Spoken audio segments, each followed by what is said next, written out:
आप में से बहुत सारे दर्शकों ने, बहुत सारे लोगों ने शेयर बाजार में अपने पैसे इन्वेस्ट किए होंगे और अभी फिलहाल शेयर बाजार जिस तरीके से आगे बढ़ रहा है उससे बहुत ज़्यादा उम्मीदें यहाँ पर बनती हुई दिख नहीं रही हैं।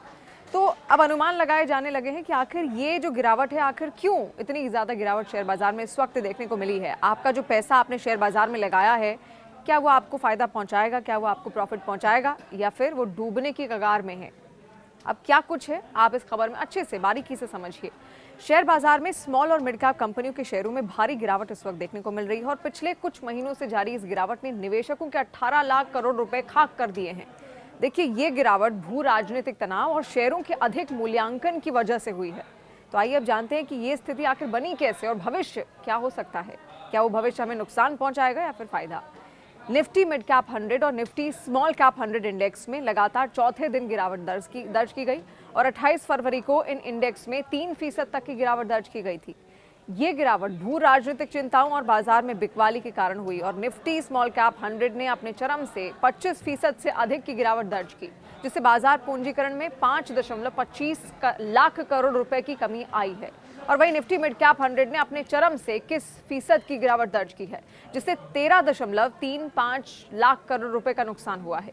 मिड सितंबर से शुरू हुई इस गिरावट ने निफ्टी 50 इंडेक्स को भी प्रभावित किया है। निफ्टी 50 में 14% से अधिक की गिरावट देखी गई, जो पिछले 30 सालों में सबसे लंबी गिरावट अब तक की है। इससे बाजार पूंजीकरण में 31.94 लाख करोड़ रुपए का नुकसान हुआ है। 28 फरवरी को निफ्टी 50 में 1.19% की गिरावट दर्ज की गई, जो लगातार 7वें दिन भी गिरती हुई ही दिखी। विशेषज्ञों का मानना है कि ये गिरावट निफ्टी 50 के मूल्यांकन को 10 साल की औसत स्तर से नीचे ले जा रही है।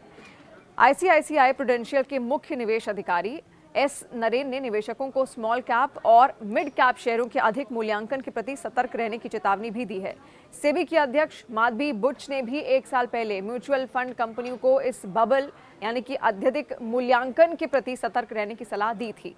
प्रशांत जैन और कोटक इंस्टीट्यूशनल सिक्योरिटीज के संजीव प्रसाद जैसे अनुभवी निवेशकों ने भी 2023 के अंत से ही इन शेयरों के अधिक मूल्यांकन के प्रति चिंता जाहिर की थी।